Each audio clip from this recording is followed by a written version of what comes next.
Hello, and welcome to Happy Horror Time. My name's Tim Murdoch. And my name is Matt Emmert, and we are coming at you live in August. live. Actually, we're not Saturday live. Night Live. We're not live, but it is August now, and Tim, boy, is the year going by fast. Whew, are we past the 6-month part? Yes, because June is the 6th month. Are we past that halfway point? Oh, dear. We are deep into that second half of the year, but you know why that makes me happy, Tim? Take one guess. Closer to Christmas. Closer to Halloween. We're getting into, I consider Labor Day is the official start of spooky season, so we're only 1 month away. Spooky season. Spooky season. We love spooky season. And I've got to say, Tim and I did something very unseasonably, well, actually it was about a week ago or something in July, the end of July, very unseasonably July. There was a screening of I was about to say, I know what you did last. I know what you did last summer. No, we did do that. You know why? Because that was our last episode. There was a screening of the original Silent Night, Deadly Night. And 1984. And Robert Brian Wilson, as in Billy, the killer, was there in person. And so we had to go. Did I necessarily want to see the movie in July? No, but I wanted to see him talk. Do you think it's going to wreck Christmas for you? I mean, it's not going to wreck Christmas for me, but am I going to want to watch it again so soon? I mean, Black Christmas is like my favorite Christmas horror movie. Silent Night, Deadly Night is like up there, but how about you? I love Silent Night, Deadly Night. I mean, it's dark. Like, it's not... Silent Night, Deadly Night Part 2 is a little more upbeat. Because the first half is Silent Night, Deadly Night. Right. And the second half is him doing ridiculous shit. And what's his name? Ricky? Oh, the brother, yes, yeah, Ricky. Ricky and Billy. Ricky Tikki Tavi. Ricky Tikki Tavi. So we got to see Robert Brian Wilson do like a Q&A, and, you know, it was a little odd because at first he seemed kind of down. Well, I think he's angry because they keep making out these remakes and they don't even ask him to do a cameo. But, you know, I think this movie is paid off for him because, you know, he gets to go to conventions and people always know him as the original. So yes, it's a total bummer that the new one with the star from Halloween Ends, Rowan Campbell, is not in this one. Yeah, what he basically talked about was, first he talked about how for like 30 years he disowned this movie because he felt like it was so controversial. You know, everyone knows that Silent Night, Deadly Night got like banned from theaters after people were like protesting because it had a killer Santa. Oh no. But it was a major company, TriStar. Yeah. So they pulled it after 2 weeks, so it did make a lot of money. But imagine if they hadn't pulled it. But the thing is that he thought that would be a stain in his career. And then he like got a family and was just like trying not to be known for this. But he did say one thing that really resonated with me was he said, like, when he finally embraced it again and went to conventions, he said that like horror fans were some of the nicest people he'd ever met and had been so sweet to him. And that has helped him enjoy being a part of this franchise. But yes, he did say, because of course everyone wanted to know with the remake coming out, like, is he gonna have a cameo? What's it? And he said no one ever contacted him, nothing. And you would have thought they would at least want to like run something by him. I mean, they had PJ Souls do a voice in the 2018 Halloween. They couldn't have Robert Brian Wilson be like a Santa on the street. I totally agree. And the cool thing that he told us was also in 2014 when there was a screening at the Egyptian, that is when he realized, oh my gosh, there's an audience for this movie. And that's when he felt like all the love of all the people that have watched it for that long. So about 10 years now, he's been embracing it. We would love to have him on the podcast just because it's such an iconic role. Like, I mean, the thing is that you can't think Silent Night, Deadly Night without picturing Robert Brian Wilson. And it's so funny because even the moderator, who I assume was a straight guy, I don't know, I don't want to make assumptions, but I think you can make that. Yeah, okay. He was talking about how much of like a hunky killer and a hunky Santa he was, and he just kept talking about how much of a hunk he was. I honestly feel like if they would have gotten a creepy guy, no one would be talking about this movie. No, I mean, like, it maybe would have been scarier, but it was just so cool to have a hunky killer. Yeah, you know? hunky Santa. Hunky Santa. And you know, I think it's been copied at the Beverly Center Mall, Hunky Santa. But the thing is, who do you think is the bigger Santa hunk? Robert Brian Wilson from the original or Rowan Campbell in the new one? I like the 1984 one. I mean, Rowan Campbell's a hunk, but it's a different kind of hunk. I thought you were going to say Rowan Campbell because I know you've always liked him as Corey Cunningham, but I 100% Robert Brian Wilson. So totally. I mean, don't get me wrong. Yeah. I mean, if either one of them wanted to date me, I'd say sure. You said sure. Hey, wait, Tim. Oh, I got a phone call on my non-existent cell phone. Oh my gosh. Oh, sure, Robert? Let me answer. Okay, it's a three-way call. Robert and Rowan. Hello. They both want to take you out together. Okay. Oh my God, fake glasses, fake glasses. Okay. They're real. So we are starting a stretch of movie reviews. Now, as you know, if you watch this podcast regularly, and if you don't, we hope you will, but we kind of switch off between doing movie reviews and interviews. And over the last 2 months, we have released a shit ton of interviews. So to make up for it now, for the next month, we actually are doing all movie reviews because there's like new horror movies coming out in theaters every week, and we're going to be reviewing them. And don't worry, we still have interviews that we are ready to release a little bit later, but we wanted to do some movie reviews. So now this one, we weren't going to review this film. I'm so glad we did, because we were on the fence and I was like, yeah, I'm curious. Yes, this is, well, first, we didn't even know if we were going to do a movie review this week, but some things changed in our schedule and we decided to do one. And we're like, okay, what's new in the theaters and coming out? And we decided, you know what, why don't we give this one a chance? It is called The Home. And I had only seen the trailer for it like a couple times, right? Same. Like, I mean, I knew it existed out in the world. And then when I saw the poster, and I love this poster because it reminds me of 1985's film called Life Force. Now, I had never heard of the film Life Force, but if you pull up the 1985 poster for Life Force, it's very similar. And then you pull up the poster for The Home 2025. Now, Tim thinks it's very similar. I think it's... Oh, wait, I didn't see the eye at the top. Yeah, it goes from the top to the bottom. I just kept... My eyes were looking at the Life Force poster as just the globe and the things coming down. Okay, you're right. It does look like the poster. Okay, you're thank you. Because I was like, I don't see it. I'm like, well, there's a big eye. I didn't see the eye. Oh, my God. Okay, yes, Tim, you are right. It does look like that. Do you need these? Oh my God. Do you need my glasses? It'll make, wait, can I see it? Nope, I saw it, yeah. Okay, so another reason we were a little skeptical about this is because, like, when you think horror movie actors or final boys, final girls, you don't necessarily think Pete Davidson. The alum from Saturday Night Live. Yes, Pete Davidson is, look, nothing against his acting, but he has a style, and, I wasn't really sure going into this, like, can he hold a movie like this? I was nervous about this movie because, okay, not Snooki from Jersey Shore, but who's the other one that directed that film?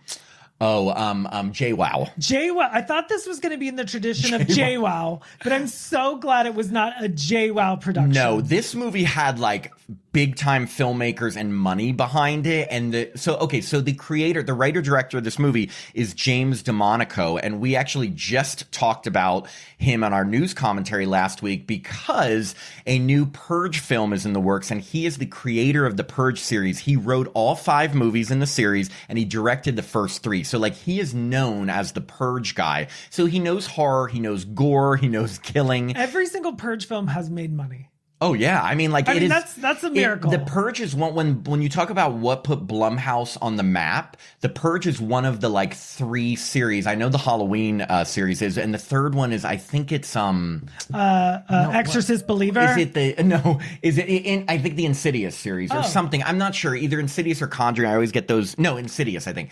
Anyway, the Purge has done really well. They even did a haunted house at Universal Horror Nights, right? Yeah, I feel like they did. Yeah, I mean, TV series, everything. So James DeMonaco was like, hey, I'm doing something different than a Purge. Let's talk about an old people's home. Which, this is so creative because... I mean, Matt, are we hopping into the... Yeah, let's hop in. Before we hop in, I wanted to talk about more specifically Pete Davidson and your thoughts on... He dated Kim Kardashian. Well, I mean, were you worried about what his performance would be like in a horror movie?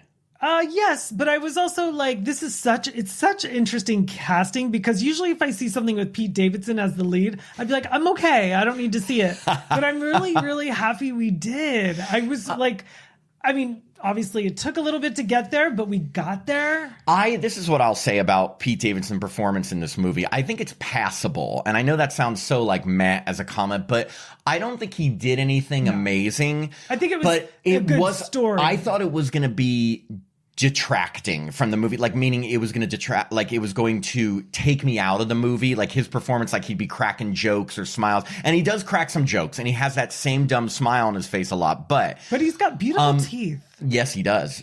Big beautiful teeth and big beautiful brown eyes, but he's passable, and so that means that it works. I mean, am I going to remember Pete Davidson as one of my favorite horror actors? Absolutely not. Well, but it was passable. The movie was trying to tell you like he's had a hard, rough life, and I was thinking, were you thinking of like Eminem in 8 Mile kind of thing?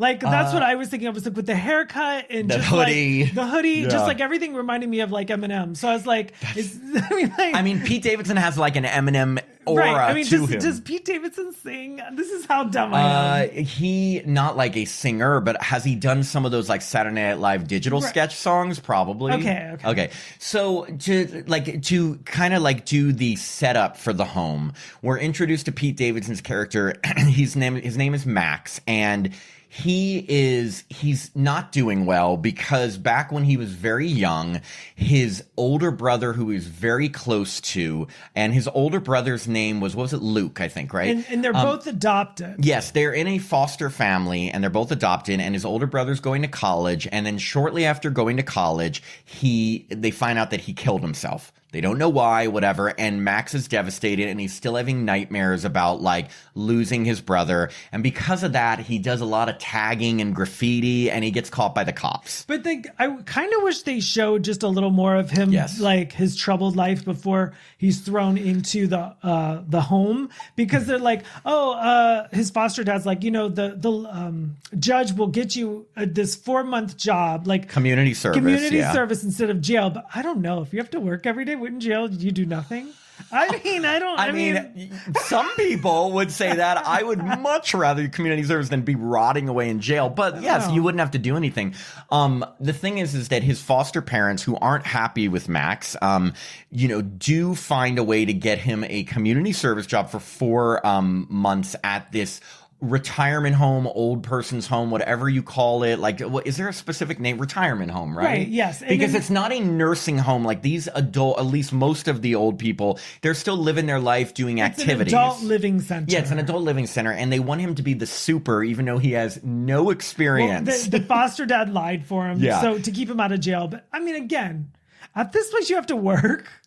I love that that's your big thing. But, I will say I agree with you about the setup being a little bit underwhelming because if you like want it just shows him waking up in a really seedy place and like smoking I don't know. I think it was a bong. It was a bong. So I was like, okay, not horrible. They should have opened it with like him running from the cops. Yeah, I mean, or like some kind of big action opening. One thing that this movie did a ton of that really got on my nerves was have everything end up being a dream. Like there's so many dream sequences, and that becomes a little annoying if you rely on every scary thing to be a dream. Now there's good things. Like the thing is, but was it a dream? The movie makes you question, like maybe these things really did happen. Some of the things, yes, but I think some of the things were, and you may not have known. And the one thing overall that I think we both can say about this movie, I think you may have liked it more than me, but it's one of those movies that I was pleasantly surprised by, and it's because it was so over the top and ridiculous that it almost made it good. Like, it's almost like, the toot so bad it's good type of thing.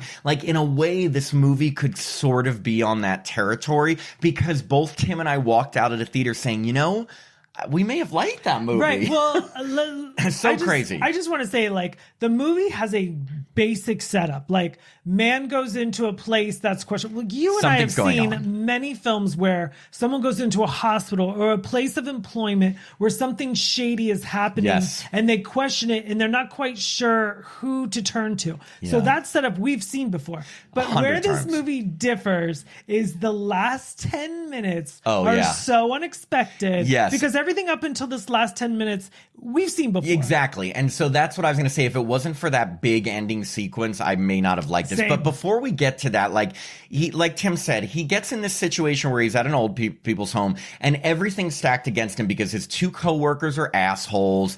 Nobody's treating him well because they know he got out of jail for it. But he's a nice guy and he makes friends with some of the old people, including one who was played by Mary Beth Peele, who most people who watch Dawson's Creek will recognize her as Jen's grandma, Grams, who would say, Jennifer, Oh, Jennifer. Jennifer. When this, she plays Norma, and she's like the sweetest one in the movie. And I think you and I, it's safe to say, she's the only one that we really care about. Oh, 100%. I cared about her more than Pete Davidson. I was just gonna say that. I was just gonna say I cared about her more. She's just very sweet. She's like, she talks to Max. She tells him about how her son had died a while ago, and he says he lost his brother. They kind of bond, and they have like a relationship, and I don't mean that in a dirty way. Like, no, he ain't fucking her. Oh, by the way, we have to talk about the very you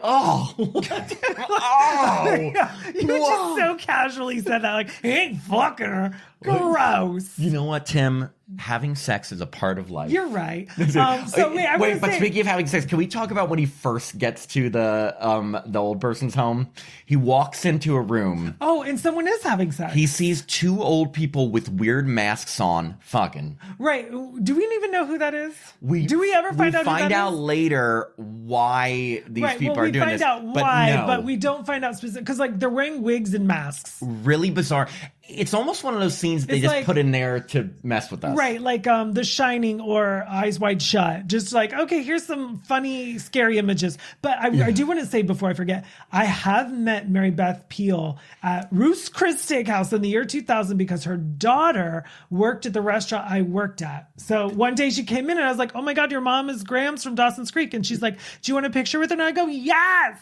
Do you still have that picture? Yeah, I'll have to dig it up. Oh my God, get that picture because I loved Dawson's Creek. No, I'm lying about that. Like I watched every episode. I was obsessed. So of course I was a big fan of all the characters. And Grams was even though Grams was like very religious and a little bit harsh, she really like softens up through the seasons. And she's also played really well by Mary Beth Peele, who really wasn't even old enough to be I guess she was like in her late 50s, early 60s during Dawson's Creek. But in TV land, TV land, they made her look like she was like in her 80s. She's 85 today and like looks better than she's ever looked. Oh my gosh, I was so impressed with her performance. And she was my favorite person in this movie. Yeah. So these are some of the weird things. We'll just, rather than going thing by thing, some of the weird things that start happening. First off, Max notices that they tell him you cannot go to the 4th floor. Of course, what do you think he's going to do? Well, going back to like this setup, the movie is definitely by the numbers. The first 15 minutes are like, oh, you're bad. You, instead of going to jail, you're going to this old people home. He goes to the old people home. And then like the two characters that are not very sweet, they're literally standing there. And it's almost like, okay, we're going to tell you the exposition of this movie. Yeah. They're standing there. They're like, okay, these are the rules. Like, like beat 1, beat 2, beat 3, beat 4. It's like establish the rules. Yeah. It was like almost like Gremlins. Yeah. And you, of course, if you find out, don't go to the 4th floor because those patients, like you don't want to stay away from them. Of course, he's going to go there. But he starts noticing some weird things. Like first off, like they're doing like a pool calisthenics thing. And one of the women's head just starts bleeding. Yeah. So that was bizarre. Like we don't even know why. I don't really know why. They said she had a skin procedure, but I mean, we can probably connect it when we give away the big twist. But so then Norma's like, go get her out of the pool. Yeah. And then weird things happen. Like there's this one guy he makes friends with who like was an actor and is really nice, but he suddenly has these episodes where he kind of like loses his grip on reality. And it's just very bizarre and stuff. And then also Pete Davidson does start hearing screaming coming from the 4th floor. Right. And the guy that you're talking about is John Glover. And that's John Glover. John Glover. It was in my favorite. Well, no, that's a strong statement. One of my favorite movies growing up was Gremlins 2: The New Batch. He played like the Trump character. Oh, is he like a president? No, he's not the president, like but he's the business president. Guy. Yeah, he's a business guy. But back in 1990, people were like, "Oh, this is the Trump role," because Trump was like the king of New York back in 1990. Oh, got it. But, okay. So John Glover also just did an episode of And Just Like That. Yes, he did. That's so funny. Like he's everywhere. His career's just going up. Yeah. So Max hears this screaming upstairs. So of course he wants to go and check it out. He breaks a lock to get in, which you shouldn't have done that. You're on probation. I was impressed. Yeah. So he sees all of these elderly people sitting in separate wheelchairs next to TVs, and they're all like slobbering. Their eyes are bleeding. And they're drooling. They're just kind of rotting away. And one of them is hiding in the corner, and this is just your classic jump scare. Of course, when he goes up to tap on him, he turns around and jumps on him and is like shaking him. We all saw this in the trailer, or actually the people who saw the trailer. Right. If you even this movie's getting a wide release, right? I mean, I think it's a limited release, but it's in enough theaters that like it wasn't hard for us to find a theater to see it. So like if our review helps make you want to see this movie, you probably can find a theater near you. I don't know if that's considered wide. I don't know if it's beating Superman or the Fantastic Four. Don't think so. I hope the movie The Home competes. Yeah, I don't think it will, but so there's aspects about it. So okay, we're intrigued. What's going on with these old people? They're crazy. And he also sees that same guy always sitting in the window watching him, which is a creepy visual. Yeah, I mean, we find out who it is. Yeah. So as we're moving forward, poor Mary Beth Peele, Norma, she, of course, one day she tells Max something is wrong here, but I can't tell you now. I'll tell you tomorrow. She's like, I gotta go. But guess what? He never gets to talk to her tomorrow because she's suddenly sick, and then she's taken away, and so he's outside leaf blowing, and he's not a very good worker. No, he's just kind of standing there like, whatever, yeah. And then this is actually really shocking, and it's pretty gross. Norma, what looks like she commits suicide, unclear if she was pushed or jumped or whatever, but there's like this big metal gate, and like she lands on it, like on all the hooks, and like even like I haven't seen something this gross. Her mouth is like halfway taken off, like jaw. The gate is gone through her face, and her face is all just kind of barely holding on. Yeah. I thought that was very creative. It came out of nowhere, and it was like a jump scare, and it was effective. Like you hear her screaming, and she falls and then gets impaled by the fence, and her jaw's like ripped off, and she's still like twitching. Yeah. Now it was very CGI though, it was, right? And again, as if you've ever listened to the podcast, I hate CGI, but in this I was like, it's a little minor tweak. This is where, some of Pete Davidson's emotions, like you knew he had a bond with her, and afterwards when he's with the cops, there was like one single tear in his eye, and I was like, was that Visine? What did you think? Okay, because it didn't look like he was actually sad, it just looked like water was going down his face. Right, and then he starts making mistake after mistake after mistake. So if there is something shady going on, you don't want to draw attention to yourself. No, not at all. And he, of course, the day after she says something's wrong with this place, of course she gets killed, and he knows that something's up. But basically, like things are going wrong, and finally, like he decides to leave. Oh no, sorry. There's one other thing that happens. It's really bizarre. Kind of comes out of nowhere. Is that like he has this light in his room. Someone slips him this light, and it says, in a black light, you can see written out on his wall, "Find the marked ones," but you can only see it with a black light. Right. And I was thinking, like, this is getting like detective work. It felt a little X-Files. And then prior to that, when they show Pete Davidson just sleeping, how many times can I say Pete Davidson? A lot. I know. What's his name in the movie? Max. Okay, Max. Yeah. So when Max is sleeping, there's like, unclear if he's dreaming, but there's like a lady behind him wearing a wig and a mask, and then she's like, was he naked? I don't know. But she was kind of like, But okay, we're getting into real specifics here. But like basically, so she stuck with me. She this woman with this weird mask shows up on this computer program on his computer screen. This whole element of the movie.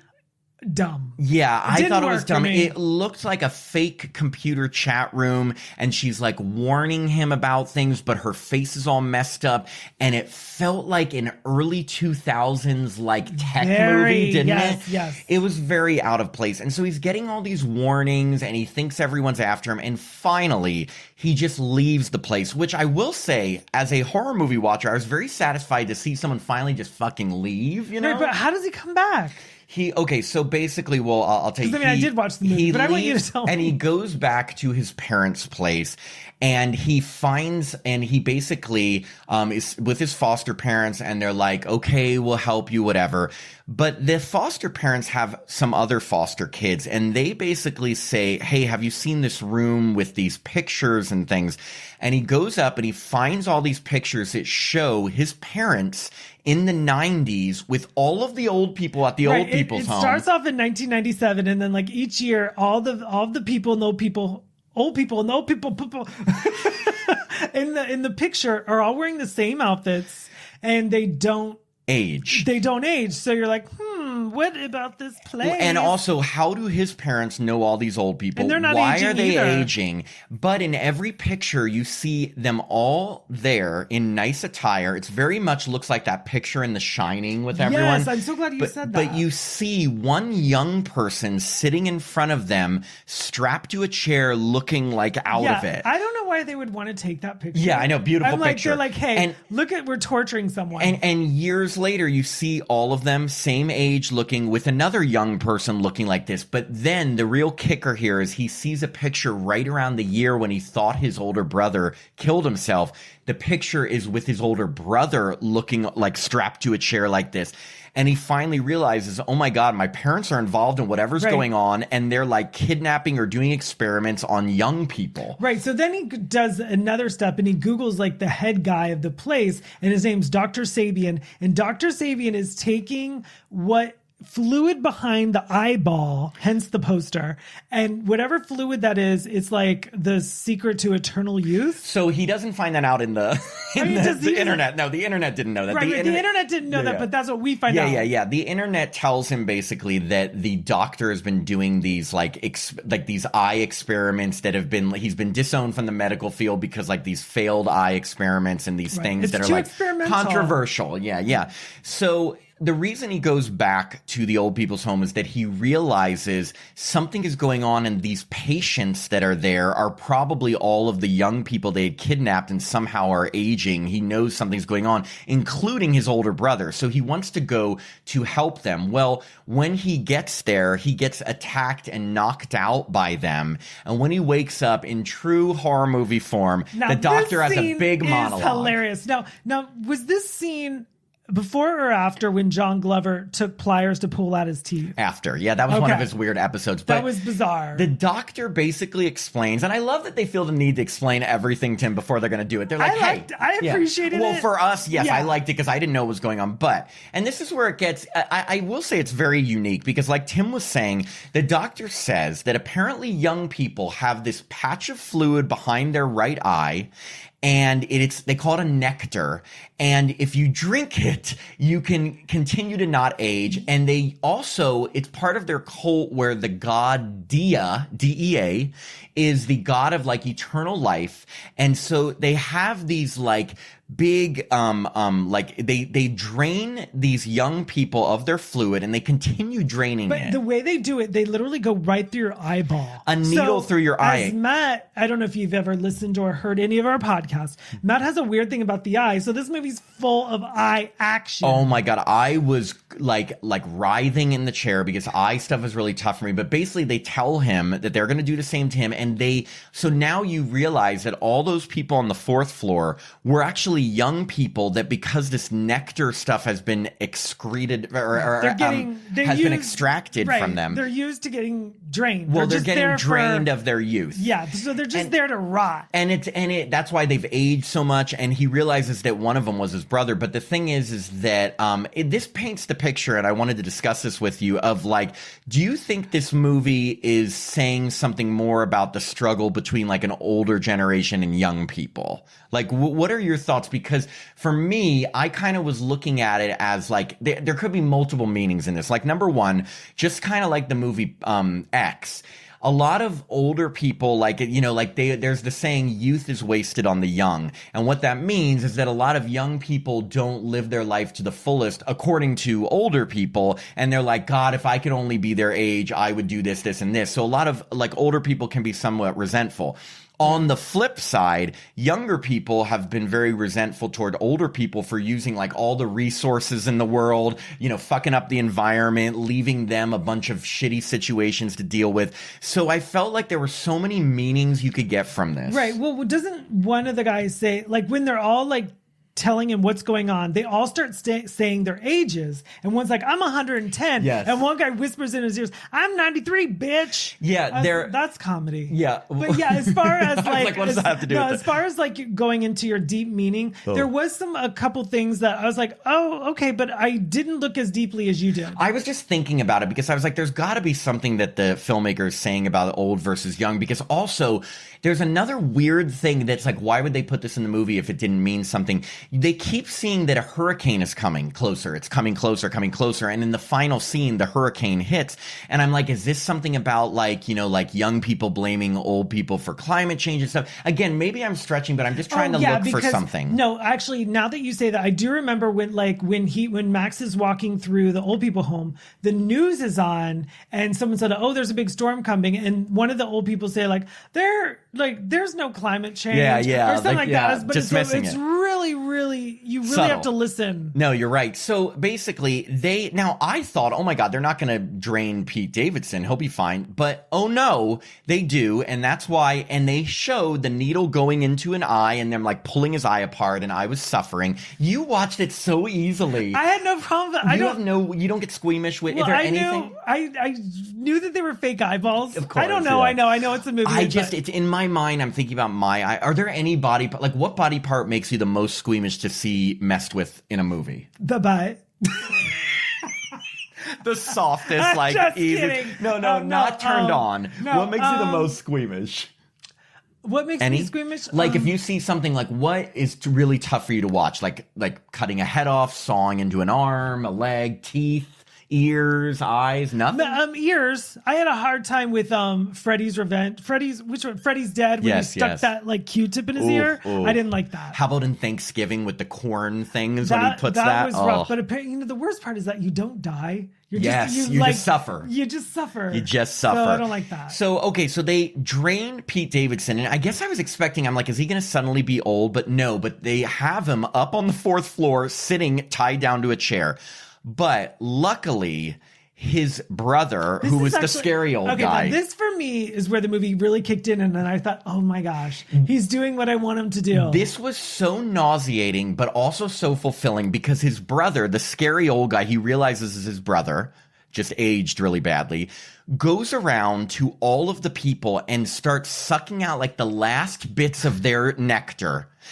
And he gets a cup full of this eye nectar and gives it to Pete Davidson. Right, he puts it in a jar, and as he's giving it to Pete Davidson, like it's like coming out the side of his mouth, and I was like, why are you wasting it? It looks like chicken fat. Like this doesn't look, it's like brownish, like I'm getting nauseous thinking about it. It's like yellowish brownish. I'm actually getting hungry. You're like, chicken fat. Yeah, but like, and I think he realizes, he's like, okay, the only one that has a chance to kill these people, Pete Davidson's only had one in extraction.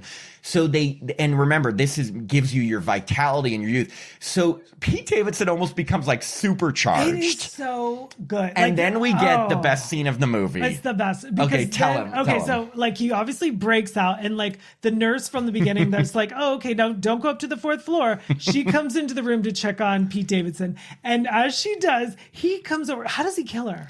It's like a pen or something. I think he stabs her in the neck repeatedly. Like, repeatedly. You don't really see it, but you see it on the other side of the door, and there's like blood's going everywhere. And I turned to Matt and I was like, he's going to take everyone out. And Tim was right, because he goes on what is one of the better massacre scenes I've ever seen. And I know you're thinking, the home? But again, they're all in on it. Up until this point in the movie, it was very much like I've seen this before. When they revealed what was going on, I've never seen this eye nectar shit. Oh, and another funny thing we forgot to mention. It's real. They explained that all the weird stuff that was happening with him was they were just playing with him because it was like theater for them. They're so bored at this. Because they were like, we knew that you're like, it was either here or prison. So we like the theatrical. And they actually cut to the old people and like the people that worked in the hospital, like with popcorn, watching him like having the like that sequence in with the chat room girl, like having the weird dreams that we don't know if it's real or not, like, and everything that was scaring him, they were planting there just to have like something fun to watch. It's like theater for them. And they're also, apparently they have big sex drives, because you see them all like kind of grinding up against each other. And like going back just a few scenes, like when they were explaining to him, they're like, yeah, we're so young. And they're like, and did they say we're so horny? Might have. And they were like touching each other, and like there's nothing like seeing old people acting horny. At it. I'm like, yeah. But you know what? Good for them. So, and they said, big surprise, they killed Norma because she wanted to save Max, and they're like, you can't save her. They're like, forget you, you're push dead. you over. So anyway, back to the massacre scene. This scene, the best way I can describe this is, and this is where I think Pete Davidson shines, because this is why he did this movie. He looks like he is on some sort of cocaine trip, because his eyes are big, he's energized, and he starts running through the old people's homes, axing everyone to death, like brutally. One of the satisfying deaths in the movie is there was a doctor that was really, really mean to Pete Davidson and just everyone in the movie in general. And so he takes a hammer and puts it in his crotch. Yes, he's stabbing people in their thighs, their necks, their heads. People are screaming, blood's going everywhere, and his face is covered with blood. And he even finds the guy, John Glover. No, I'm smiling because I'm like, this is so great. I was like, John Glover is like hiding in a closet, and he axes him in the head. I mean, this is like Terrifier style violence. It is, and it's really fast. And all while this is happening, the hurricane hit. The hurricane hits, and the one thing I will say in this scene, the one thing that I thought was a little underwhelming was that you wanted to see him take out his parents, because they obviously, these foster parents were using their foster kids as bait for this. He doesn't get to kill them. Instead, they're outside, and randomly the hurricane takes the roof off, and in a very Final Destination way, it basically did it slice them in half? Yeah, like it hit them right, like in the midsection. Right. So like, I want to know why we, as the audience, didn't get to see Pete Davidson kill his parents. I mean, I'm not Call up James DeMonaco. I'm not like a fangirl like Bloodhound, but I'm just like, it was one of those just desserts that you wanted. You wanted to see him take them out. He did get the one-on-one confrontation with the doctor, which was kind of satisfying. And the co-workers, because they were assholes. They were assholes. Yeah. But he didn't give it the parents. The only thing I can think, and I told Tim this, is that maybe there's something about them not wanting to have a child killing their parents, even if the parents are horrible, even though I think we all wanted to see him kill him. But luckily, they're taken out in a very gory way. But isn't it weird? Like, with all the gore in this movie, they're like, you know what? Don't kill those parents. We're going to stop here. Yeah. And the thing is that, like, this scene, I mean,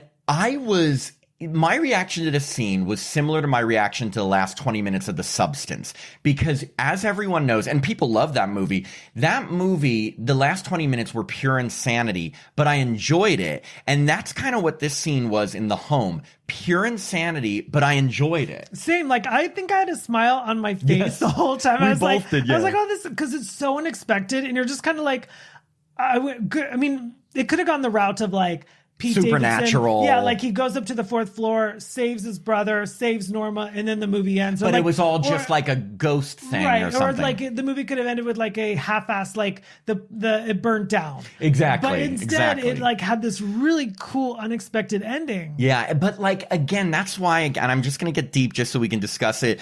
That's why it makes me think and I would love to talk to the director, especially because he's done all the Purge movies. But like, was there a deeper meaning to him taking out this, like, obviously he was angry at these people, but he is literally taking out like the rage of the entire younger generation on frustrations with old people and just massacring them. And I feel like that has to mean something. Like, again, I think a lot of younger people are angry at the older generation for like, taking away all the resources and putting them in shitty situations. But older people also are angry at younger people for thinking that they don't care enough about stuff. So there is this like generational conflict. Well, there is also like Max, as he's working around the building, they also have like these theme nights and parties. So it's like he's like, it's almost like they're not, I don't know. Does that make any sense to you? I'm like because they're partying all the time, they're not really taking care of anything. Well, that's the thing. The older people, they're just partying. They think, though, in their point of view, it's like, we want to live our twilight years to the fullest. We should be able to party and do all that stuff we've already worked. Right. And doesn't someone in the movie have like a speech like, that don't waste the hours? Yes, exactly. But the thing is what makes this ironic is that these old people have been this same age for like 40 years. years, meaning they're not aging. So they actually are just indulging because they are just partying all the time for decades and decades. So this is no longer twilight years. This is their entire life because now they're draining all the young people of their youth so they can stay this age and party. And again, I'm not taking a point of view on this. I'm trying to just look at like what the old generation would think, what the young generation, and what kind of this movie was saying. It's almost like the fourth floor represented their medicine, but their medicine is just up there rotting until the very end. But it's almost like, you know, it's like if old people look at young people and think they're wasting their youth, in this movie, the old people are stealing that youth back. And the poor youth has not even gotten to live. Well, and like also when Max goes home and the family has 2 foster daughters, those girls were like getting ready to be up on the 4th floor. Oh yeah, I think those foster parents were literally continuing to get kids that they could get to a certain age where they could drain them. But the worst part about this draining is that, again, it's not just one time. They are strapped to chairs and living on this 4th floor and continuously having their eyes drained. Now, this is what I want to know.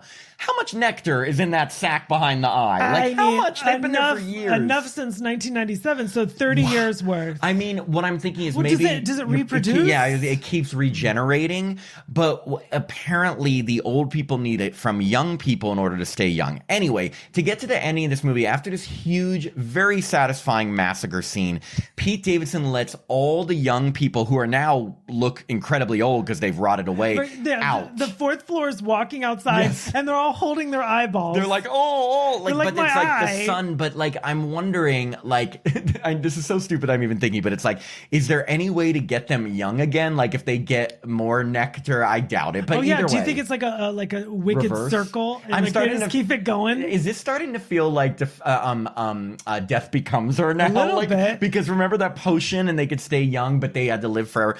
Well, anyway, the thing about this that's not Death Becomes Her is that, again, these people can still get killed. They have their youth and their vitality, but they're not like invincible. So that's why he's able to massacre them. But so it ends with him just letting them all out. And I just want to know, where are they all going? I know. I was like, okay, so they've been on that 4th floor for a while. Yes. Pete Davidson probably should be in jail, and he probably will be in jail because he just murdered a lot of people. So they're walking out after a hurricane, and it is a happy ending. It is. If you go like maybe just an hour later, where are they? Yes, where are they? Exactly. Yeah, no, totally. And the insane, that's why the movie has to end there. How do you explain it? Like, hey, cops, exactly. we're experiments by Dr. Sabian. And that's the thing, like, if let's just put a scenario here. He goes to the police station with all the rotted young/old people.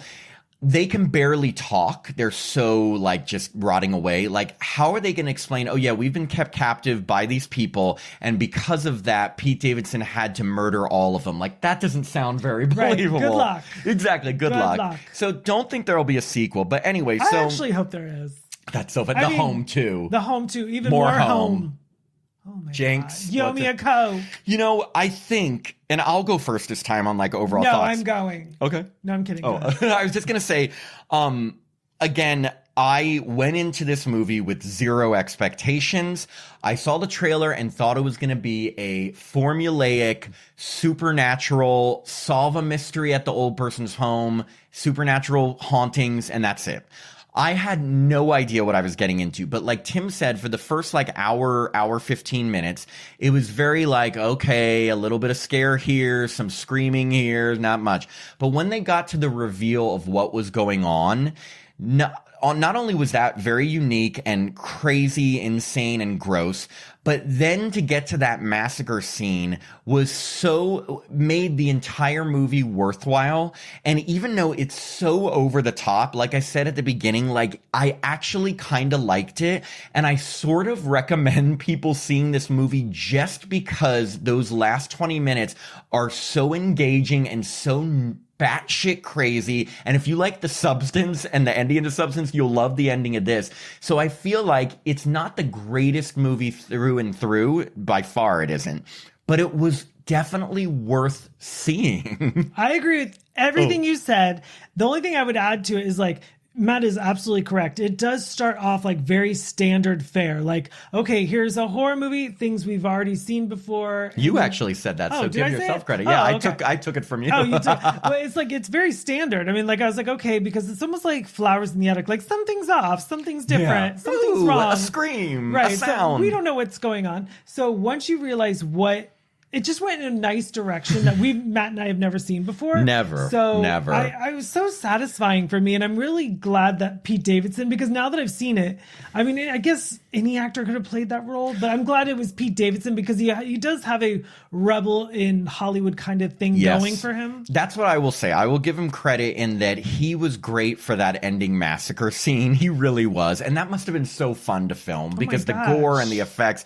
And I'm sure he signed on the second he read that scene. When it came to the bigger acting parts and the tender moments, I always feel like, and tell me if it's just me, he's like one tiny smirk away from cracking a joke. I agree. And, it could have been jokey, but he, even with Norma, like, remember, on Saturday Night Live when he goes, RuPaul.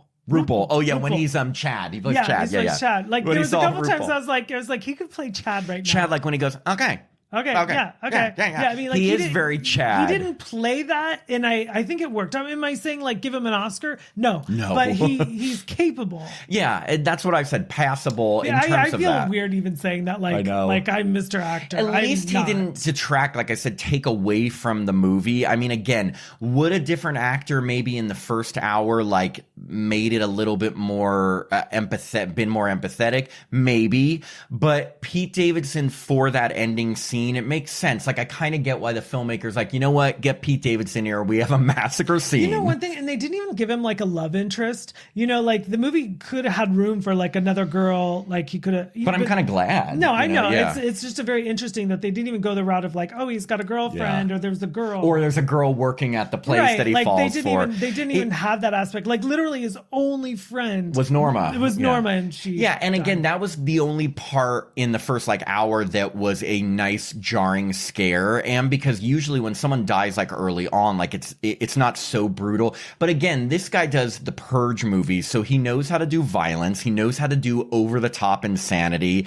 And again, it's a very unique idea. I just would love to know if there was a deeper, like, generational meaning from it. I feel like I'm Jamie Lee Curtis in the Halloween movies. Generational trauma. Right. No, I think you're absolutely right. I guess I wasn't looking for it, but I guess because we're living it. It just has to be because there just seemed like there was such a divide between these older people that are literally sucking the youth out of the youth. And these youth who are actually, they're not really doing anything, but they are not happy with the way the old people have treated, like, probably the planet and things. So I'm like, again, the movie doesn't cover that. It was just me thinking there's got to be something at play here other than just crazy old people doing science experiments. Right. I think there was that added element, but for me, I wasn't looking for it. But now, I mean, maybe at the second viewing, I would pick it all up. Who knows? And I'm worried. I don't think this movie is doing so well. It is going to beat Superman and the Fantastic Four. I know what you did last summer. No, but if you trust us, hopefully, if you're watching this, you trust us. We're telling you that, yes, this is kind of insane, over the top movie, but because of those last 20 minutes, I think it's worth a watch. I would say that. I do. And, like, I'm not saying like the standard fare at the beginning was so like boring and tedious. It was actually very entertaining. I mean, I would say entertaining. I don't know if I'd go very. Okay. Well, I mean, it wasn't like so bad. Like, what time exactly. Is That's it? what I mean. There wasn't, and that's why, again, Tim and I this was so funny because I remember we're sitting in the theater and I turn to Tim and I say, I think I may have liked that movie. Yeah, and Tim's like, me too. And we were so shocked because, again, like, I really thought we were going into this and it was going to be a stinker. Yeah, I do, because we have seen a lot of stinkers. And it is getting brutally reamed on Rotten Tomatoes from critics. Now, critics barely know what they're talking about. Audience score, it's like in the 60%, and literally that's what most movies are. So meaning people are sort of enjoying this. The critics, of course, hate it and think it's a big muddled, gross mess. But like, I love a mess. I love a mess. You're like, I am a mess. I am a mess. I like to watch a mess. It's relatable. And I like it's called The Home. And, you know, to be honest, like a lot of people, especially younger people, are a little bit afraid of like old people's homes. So like you set a movie there and right away, that's a great setting. I actually do think it's a good title. And you know what? Maybe, you know, in 20 years, it will be like a cult classic because I could see this being a midnight movie. I definitely could see that. And like people, like I could see this getting steam again, maybe in like, 20 years.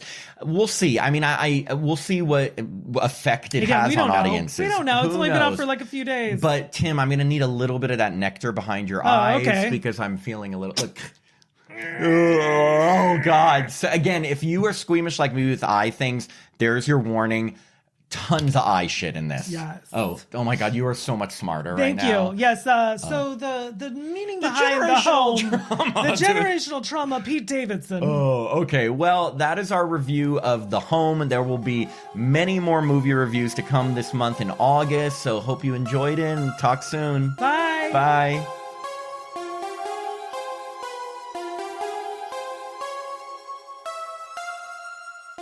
Thanks for listening to another episode of Happy Horror Time. If you'd like to support the podcast, please sign up to be a patron at www.patreon.com/happyhorrortime. As a patron, you get access to all our bonus content, which now includes 2 new bonus episodes every month, a monthly after-show mini episode, access to our Discord community so you can chat with us directly, and the chance to review a film with us in one of our bonus episodes. Patrons also get all our regular episodes ad-free and a day early, our monthly newsletter, the chance to vote in polls, and autographed Happy Horror Time stickers. I'm Matt Emmert. And I'm Tim Murdoch. And we hope you have a happy horror time.